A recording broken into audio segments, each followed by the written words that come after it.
How are you? I'd like us to prepare a simple acid-base indicator using simple materials.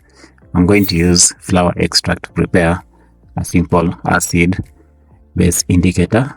So I'm going to crush the flowers in a mortar using a pestle. So I'm crushing the flowers in my mortar using the pestle. Crush them completely until you form something like a paste. So I'm crushing the flowers. Good. So continue crushing until you have crushed everything until it has formed something like a paste. Good.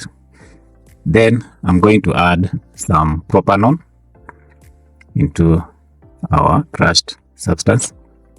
You can also use ethanol in case you don't have propanol. You can also use ethanol, which will still give us the same extract.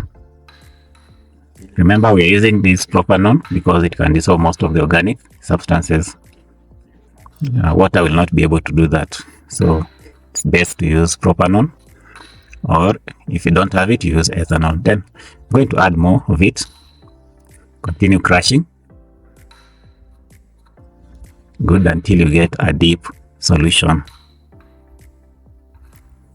Good, I think my solution is ready.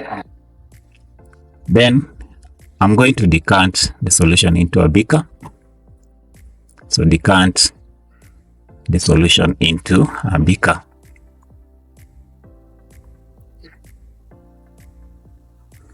Good, there you have it. We have prepared a simple acid-base indicator from flowers. You can also use leaves. Remember, even leaves will give us the same extract.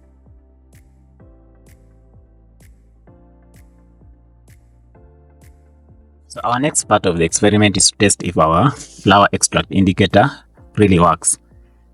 So put some small amount of hydrochloric acid, let's say around 10 centimeters cube in a test tube. Good. Then I'm going to put 2 drops of the indicator and shake.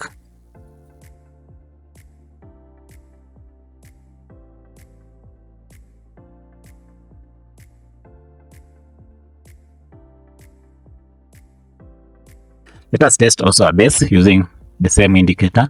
So I'm going to test sodium hydroxide.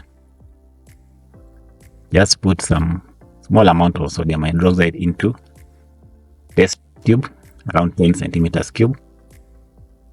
Good, sorry.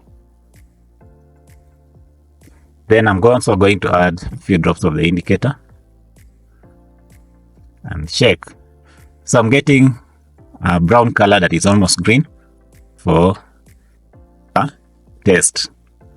So it's giving a different color from that was given in an acid. Good. I'm also going to test another acid using the same indicator. So I'm going to test nitric acid. Again, put some small amount of the nitric acid in a test tube. Then add 2 to 3 drops. Shake. So again, we are getting an orange color. You can see it's almost the color that we got using hydrochloric acid. So it's giving us a definite color in an acid. Then test also lime water. Good. Shake.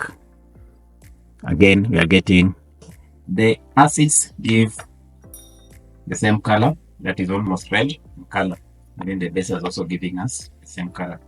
The only disadvantage of this indicator is that it's not consistent. The results change after some time, also depending on the solution. That's the only difference. That is the only disadvantage of using this indicator.